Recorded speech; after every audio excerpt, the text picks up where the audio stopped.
सतगुरुदेव की जय हो। बंदी छोड़ सतगुरु रामपाल जी भगवान की जय हो। गौरी नमो नमो सतपुरुष को नमस्कार गुरु की नाई। सुर नर मुनि जन साधवा संत सर्वसदी नाई। सतगुरु साहेब संत सब दंडोतम प्रणाम। आगे पीछे मध हुए तिनको जा कुर्बान। निराकार निर्विषम काल जाल भय भंजन। निर्लेपम निज निर्गुण अकल अनुव्यसून धुनं सहं सुरति समाप्तं सकल समानानिरतल उजल हिरंबर हरदम दे परवा अथा हे बार पार नहीं मध्यतम गरिज सुमिर सिद्ध होई। गणनायक गलताना करो अनुगर सोई पारस पद परवाना। आदि गणेश मनाओ गणनायक देवन देवा चरण कमल लोलाओ। आदि अंत करो सेवा परम शक्ति संगीत हृदय सिद्धि दाता सोई। अविगत गुण अतीत सत्य पुरुष निर्मोही। जगदम्बा जगदीश मंगल रूप मुरारी। तन मन अर्पो शीशम भक्ति मुक्ति भंडारी। सुर नर मुनि जन धावे ब्रह्मा विष्णु महेशा शेष हंस मुख गावे। पूजे आदि गणेशा इंद्र कुबेर सरीखा वरुण धर्म राय धावे।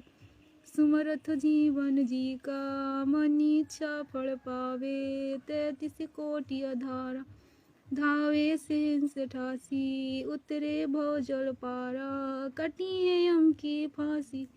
33 कोटि अधारा धावे शेष 88 उतरे भव जल पारा कटिए यम की फांसी। सोच साहेब बंदी छोड़ सतगुरु रामपाल जी भगवान की जय हो। बंदी छोड़ सतगुरु रामपाल जी भगवान की जय हो। बंदी छोड़ सतगुरु रामपाल जी भगवान की जय हो। सभी भाई बहन को सत साहिब आज परमात्मा की तरफ से मैं थोड़ा लाइव आई हूँ कुछ बात बताने के लिए। मतलब चल रहा है सात संगति की जोर शोर विरोध हो रहा है ना। कोई कुछ पोस्ट डाल रहा है, कोई कुछ अपना मन मर्जी कुछ भी लिखकर डाल देता है। ठीक है, जैसा कि मैनेजमेंट बोलता है कि तुम गुरुजी को क्यों, जो मैनेजमेंट के पीछे जो लगे हुए हैं वो भगत भाई बहन बोलते हैं कि भाई तुम गुरुजी को क्यों भोग लगाते हो हैं। ये संकल्प नाम दीक्षा ये सब मतलब जो भी जिसका मन में आ रहा है वो बोले जा रहा है। मैनेजमेंट के भगत जैसे बोलते हैं सातसंगति से जुड़े हुए लोग जो लोगो लगा रखे हैं, वो भी लोगो लगा रखे हैं सातसंगति की और सातसंगति के खिलाफ बात बोलते हैं। तो ये मैं बोलना चाह रही हूँ कि भाई तुम सातसंगति को किस आधार से विरोध कर रहे हो। तुम्हारे पास है क्या आधार, क्या है तुम्हारे पास सातसंगति को विरोध करने के लिए। सिर्फ कहा सुनी बात पे ही आप मतलब परमात्मा की मार्ग को विरोध कर रहे हो। जो सातसंगति का कोई जीव का चला हुआ नहीं है, ये तो हम शुरू से बोलते आ रहे हैं। जो निमित्त बना जो भाई बहन बने हुए हैं उन्होंने शुरू से ही बोल रखा है कि सातसंगति का कोई जीव का चला हुआ नहीं है। तो ये जीव का चला हुआ नहीं है तो ये चला हुआ किसका है, परमात्मा का ना। तो तुम परमात्मा का विरोध कर रहे हो, सातसंगति का विरोध नहीं कर रहे हो भाई, परमात्मा का विरोध कर रहे हो। ठीक है, सातसंगति में जितनी भी बात बोला जाता है जो पवन भगत हमारे जो निमित्त बना के रखा है उन्होंने गुरुदेव ने, तो उन्होंने हर चीज का सत्संग को ही उन्होंने आधार बनाया। ठीक है, सत्संगों के अकॉर्डिंग ही उन्होंने सब बात बोले हैं। तो तुम उनका विरोध नहीं कर रहे हो, पवन दास का विरोध तुम नहीं कर रहे हो, तुम गुरुजी का विरोध कर रहे हो, सात संगति का जो तुम स्वयं परमात्मा का विरोध कर रहे हो, यह तुमको सोचना चाहिए भाई। ठीक है, तो देखो भाई, हर चीज जो गुरु, कुछ लोग बोलते हैं कि सात संगति है ना, ये भक्ति मार्ग मतलब एक जीव का बताया हुआ है। ठीक है, कैसे भाई एक जीव का बताया हुआ, बता दीजिए हमको। हर चीज भाई एक सत्संग के अकॉर्डिंग यहाँ पे सब बताया जाता है कि देखो, हम जो जो चीज है ना, मतलब पहले भगवत को समझ में नहीं आ रही थी, तो सात संगति के माध्यम से ही उसको मतलब क्लियर करा जा रहा है। साथ जो देखिए, गुरु को परमात्मा मानना तो लेकर हर चीज भक्ति की विधि। ठीक है, तो गुरु परमात्मा तो बोलते हैं सत्संग में कि तुम जब तक तो गुरु को परमात्मा नहीं मानोगे ना, संत रामपाल जी को भगवान, जब तो भगवान की नजर में तुम नहीं बिठाओगे तो तब तो तुम्हारी भक्ति भी नहीं शुरू होता है, भक्ति भी नहीं चलता है। तो सात संगति में पहले, सबसे पहले तो गुरुदेव को परमात्मा माना गया है, परमात्मा साबित करवाया है परमात्मा ने पवन दास के माध्यम से सात संगति में। ठीक है, इससे पहले ना कोई गुरु को, संत रामपाल जी को कोई बंदी छोड़ तो कहता था, लेकिन वो कोई भी उनको मतलब परमात्मा मानने वाली कोई भी क्रिया नहीं कर रहा था। ठीक है, जैसे कि भोग लगाने से लेकर प्रगट दिवस मनाने से लेकर सब कुछ सात संगति से परमात्मा ने शुरू किया है। तो उसी सात संगति का विरोध कर रहे हो, कुछ भी उल्टा सीधा, मतलब तो कोई कुछ भी बोल देता है सात संगति के खिलाफ, उसमें हाँ में हाँ भर लेते हो। क्यों भाई? परमात्मा ने कौन सा कमी रख दिया हम तुच्छ जीवों के ऊपर इतना, मतलब सत्संग करने के बाद भी तुम पवन दास को चल के देख के क्यों चल रहे हो? हम तो पवन दास का तो ये है ही नहीं ना, तो पवन दास के ऊपर ही क्यों तुम ये सब बात तुम ले रहे हो कि पवन दास ये कह दिया, पवन दास वो कह दिया। तो वो आधार किसको बना रहा है? वो अपना मन मर्जी थोड़ी बोल रहा है भाई, अपना मन मर्जी का तो नहीं बोल रहा है। तो आधार वो किसका ले रहा है वो तो आपको देखना चाहिए ना, सत्संगों का ही आधार ले रहा है वो। तो तुमको छोड़ो भाई, परमात्मा ने क्या बोला इस भक्ति मार्ग में कि यहाँ पे प्रथम कक्षा भी बच्चे होते हैं।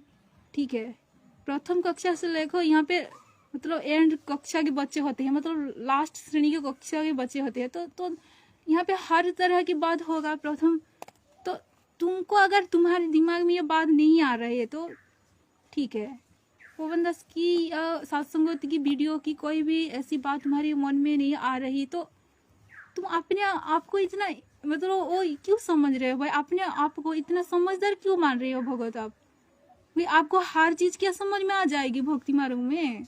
यहाँ पे तो परमात्मा ने बोला एक मतलब प्रथम कक्षा के लेकर लास्ट कक्षा के बच्चे तो कहते हो, तो तुम ये क्यों नहीं सोच रहे हो, ये सोच के क्यों नहीं छोड़ रहे हो उन बातों को कि नहीं भाई हम तो चलो प्रथम कक्षा में है, चलो हमको कोई बात ऐसे समझ में नहीं आया होगा, तो तुम और नहीं करके तुम किसी समझदार भगत के ऊपर ये बात क्यों थोप रहे हो भाई कि वो ऐसा बोल रहा है, वो ऐसा बोल रहा है।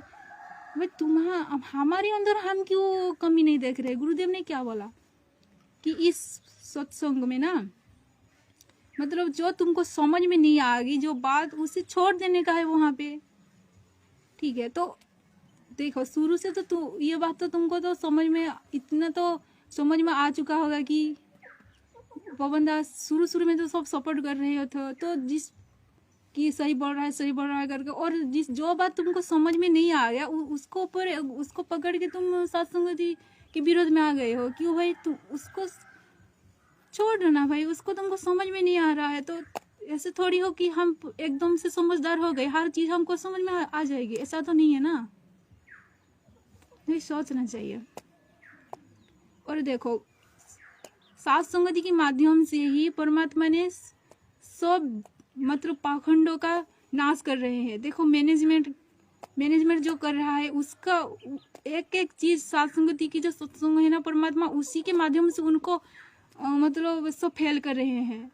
वो राजनीति की बात हो या मैनेजमेंट कोई भी कुकर्म करे कुछ भी करे, तो सत्संग से ही हमारा हाल निकल रहा है ना, सात संगति के माध्यम से। ठीक है। सत्संग के माध्यम से ही तो परमात्मा ने मैनेजमेंट के पाखंड को खत्म करना चाह रहे हैं भाई। तो अब यहाँ पे भी आके उसी मैनेजमेंट की बात क्यों बोलोगे आप? ठीक है भाई, ये गलत है भाई। देखो आप परमात्मा की मतलब यहाँ कोई भगत की आप विरोध नहीं कर रहे हो, तुम एक डायरेक्टली परमात्मा का यहाँ विरोध हो रहा है। सत्संगति में जो जो भी भाई बहन विरोध कर रहे हैं यहाँ पर, मतलब कोई भगत की विरोध नहीं हो, ये मतलब डायरेक्ट परमात्मा की विरोध हो रहा है। इसीलिए हम डरना चाहिए भाई। देखो भक्ति मार्ग में ऐसा नहीं होता कि हर चीज आपको एकदम से समझ आ जाए। ठीक है, आपको जो भगत पवन दास जी भगत को जो समझ में आ रहा है, उनका जो भक्ति की लेवल है, ठीक है, वो हो सकता है उनका मतलब वो सही है, सही तो है ही है, इसमें कोई दौरा ही नहीं है। हमको नो समझ रहे वो लोग बातें, तो उसी चीज को पकड़ क्यों एक दूसरे में खींचातानी कर रहे हो भाई? ठीक है,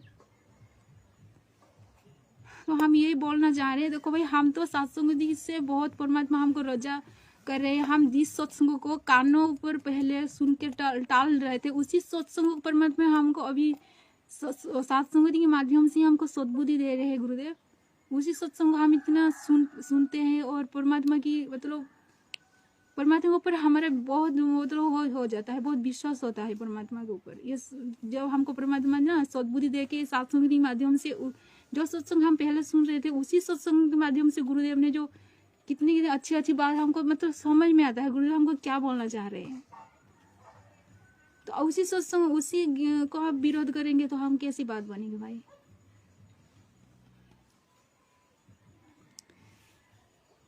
गुरुदेव संत रामपाल जी परमेश्वर है, देखो वो तो परमात्मा है ही है।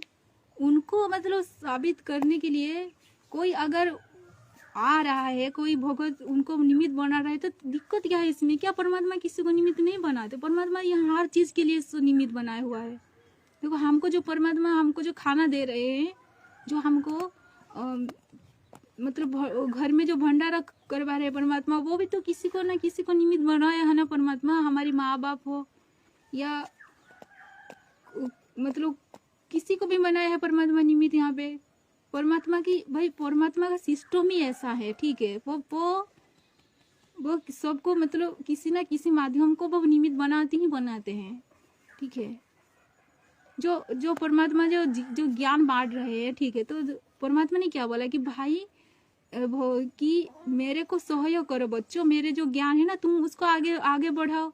तो देखो परमात्मा ने को तो बोल दिया ना परमात्मा ने कि उनका जो ज्ञान हम किसी दूसरे भगत को सुनाएंगे। ठीक है, कोई भगत या जगत है उसको सुनाएंगे, परमात्मा की सृष्टि रचना हो या परमात्मा की कुछ भी मतलब भक्ति मार्ग के ज्ञान हो, तो हम किसी को बताएंगे तो हम निमित्त बने ना भाई परमात्मा का। ठीक है, ऐसे ही किसी को परमात्मा थोड़ा कम निमित्त बनाया है, किसी को ज्यादा निमित्त बनाया है, तो हम क्यों उसमें मतलब ना समझ के हमारी उनको ऊपर दोष निकालेंगे भाई? ठीक है, यही हम बोलना चाह रहे हैं भाई, अपने भक्ति बचाओ भाई। ऐसे मतलब नहीं होता। साथ गुरुदेव ने इतना मतलब सत्संग में रजा कर रखा है, फिर भी हम ठोकर मार के जाएंगे तो किसकी गलती है? ठीक है, परमात्मा ने सत्संग में बोल दिया और बोल रखा है कि भाई यहाँ पे जीव को ना 2 चांस ही मिलता है उसका गलती सुधारने के लिए। एक तो यहाँ पे मिल जाता है, ठीक है, और दूसरा मिलता है धर्मराज की दरबार में। तो धर्मराज की दरबार में तो वहाँ पे जो जाने के बाद काम बनेगा ही नहीं, वहाँ तो कुछ नहीं फायदा मिलेगा। ठीक है, तो वहाँ पे तो धर्मराज के दरबार में हम जाते हैं, तो गुरुदेव ने सत्संग में बोला कि जो धर्मराज के दरबार में जाते हैं और जो भक्तिहीन प्राणी वहाँ पे जाता है और उसको पूछा जाता है कि भाई तूने क्यों भक्ति नहीं किया, तो उसने क्या बोलता है कि भाई मेरे को नहीं पता चला। तो वहाँ पे धर्मराज बोलते हैं कि कैसे नहीं पता चला? नहीं, मेरे को किसी ने नहीं बताया। वहाँ पे जीव ऐसा बहाना करता है कि मेरे को किसी ने नहीं बताया। तो गुरुदेव बोले भाई तुमको किसी ने नहीं बताया। देखो परमात्मा सत्संग में बोला कि हर जीव के पास उसका संदेश किसी के ना किसी के माध्यम निमित्त बना के उसको पहुंचाते हैं। तो वहाँ पे धर्मराज के दरबार में वो मतलब जो बोलता है देखो भाई इस आदमी को तेरे तेरे पास में निमित्त बना के भेजा था, तूने क्या समझा, इसको नहीं समझा, तूने नहीं भक्ति नहीं करा, तूने कानों के ऊपर टाल दिया। ऐसे ही परमात्मा किसी ना किसी को तो निमित्त बना के उसका संदेश भिजवाएंगे बे भाई। तो ऐसा अगर होता तो परमात्मा भक्तों को ये नहीं बोलते कि तुम जाके ज्ञान गंगा का प्रचार करो, मेरे ज्ञान को आगे बढ़ाओ, ठीक है, तुम्हारे भाई बहन को समझाओ, ये काल की जाल में फंसे हुए हैं। गुरुदेव क्या बोलते भाई, आप तारे और जो तारों, ऐसा कुछ गुरुदेव का वाणी है, मेरे को याद नहीं है, ठीक है। तो भाई खुद का भी गुरुदेव का कहने का मतलब है खुद का भी उद्धार करना चाहिए और दूसरे को भी उद्धार करना चाहिए। तो हम निमित्त बने ना किसी माध्यम से। तो ऐसे ही परमात्मा तो किसी को तो निमित्त बना के रखे हुए, तो हम उनके निमित्त को कर्ता के प्रति क्यों भाई बैर भाव जागृत करें अपना। भाई हमको जो चीज हम नहीं समझ आ रहे है तो परमात्मा सद्बुद्धि मांगना चाहिए और ना कि उसका विरोध करना चाहिए। ये कोई मतलब नहीं होता है, ठीक है भाई। तो ये थोड़ा हमको विचार करना चाहिए। ऐसा तो नहीं हम बिल्कुल मूर्ख है, ऐसा तो नहीं है। परमात्मा हमको इतना ज्ञान दे रखा है, तो हम हर दृष्टिकोण से हमको सोचना चाहिए, फिर अपना निर्णय करना चाहिए। एक दूसरे की बातों में आके अपना ये जो हमको सत्संगति की जो मौका मिला है इसको बर्बाद नहीं करना चाहिए, ठीक है। गुरुदेव ने बहुत ही रजा कर रखा है सत्संगति के माध्यम से। ये कोई आम जीव की बस की बात नहीं होता है। इतना सत्संगी को गहरा राज को खोल के रख देना ये कोई जीव का वो नहीं होता है। परमात्मा ने कितने दिनों से सत्संग कर रहे हैं, ठीक है, 1994 से परमात्मा सत्संग कर रहे हैं, पर कोई भी जीवात्मा ऐसा नहीं कर पाया आज, मतलब इतने सालों में कि सत्संगों को एक पॉइंट को वो भी मतलब क्या बताए कि ऐसे जीव का काम नहीं हो सकता है परमात्मा की रोजा के बिना। भाई एक चीज को सत्संग से स्थापित करना, ठीक है। तो यही हम बोलना चाह रहे हैं भाई, जो अगर कोई भगत आत्मा है ना, जो गुरुदेव के प्रति थोड़ा सा भी उसका जो मतलब गुरु जी को थोड़ा सा भी परमात्मा का दृष्टि से देखता होगा ना, तो सत्संगति को गलत कहने से पहले वो डरेगा भाई। हम तो यही बोलेंगे कि सत्संगति में परमात्मा अपने आप को, संत रामपाल जी परमेश्वर अपने आप को सिद्ध कर रहे, मतलब कर चुके हैं और कर भी रहे हैं कि वो ही परमात्मा है। और उनका भक्ति मतलब संत रामपाल जी परमेश्वर का भक्ति करने से ही यहाँ से बेड़ा पार होने वाला है, ना कि कबीर साहिब की फोटो को। तो ये बात सब सोचो भाई कि परमात्मा ने हमको जिस सत्संगति में परमात्मा अपने पहचान हमको करवाया है, वो हम उसी सत्संगति के विरोध नहीं कर सकते भाई। परमात्मा जहाँ खुद अपने मतलब इतने अपने को मतलब जहाँ पे दर्शाया है कि जिसके माध्यम से अपने को दर्शाया, उसी माध्यम का हम क्यों भाई वो कर सकते हैं, विरोध नहीं कर सकते परमात्मा के। सत्संगति तो हम यही बोलना चाहेंगे, सत्संगति ये कोई जीव का चलाया नहीं है, परमात्मा का चलाया हुआ है। और जो भी पाखंड हो रहा है वो सत्संगति के माध्यम से परमात्मा उसको तुड़वा रहे हैं। मैनेजमेंट जो भी पाखंड कर रहा है उसी सत्संगति के माध्यम से ही भगवत समाज को जगा रहे हैं परमात्मा। तो सत्संगति की विरोध ना करे भगवत भाइयों, ये बहुत दोषी हो जाएगा परमात्मा का। जो मैनेजमेंट के पीछे लगे हुए ना भगवत, उनसे भी ज्यादा आप दोषी हो जाओगे सत्संगति के आने के बाद सत्संगति में विरोध करना, ठीक है, दोषी हो जाओगे। क्योंकि इसीलिए कि भाई देखो सत्संगति के माध्यम से परमात्मा पाखंड जो है ना वो मतलब दूर कर रहे हैं जितने भी, और सब जगह रहे परमात्मा अपने जो भला भाले बच्चे हैं ना उनको मतलब सत्संगति में आकर उनको ज्ञान दे रहे हैं, ज्ञानवान बना रहे हैं, और हाँ भक्ति दे रहे हैं, विश्वास बढ़ा रहे हैं परमात्मा, ठीक है। तो ये सत्संगति की विरोध करना अच्छा नहीं है। तो आज परमात्मा की वजह से हम इतना ही बोलना चाह रहे हैं भाई, जो भी सत्संगति की विरोध कर रही है ऐसा ना करे, डरे परमात्मा से। और आज परमात्मा की रजा से इतना ही बोलेंगे यहाँ पे, और परमात्मा रजा करें तो फिर लाइव आ जाएंगे। तब तक के लिए सोत्साही बंदी छोड़ सतगुरु रामपाल जी भगवान की जय हो। बंदी छोड़ सतगुरु रामपाल जी भगवान की जय हो। बंदी छोड़ सतगुरु रामपाल जी भगवान।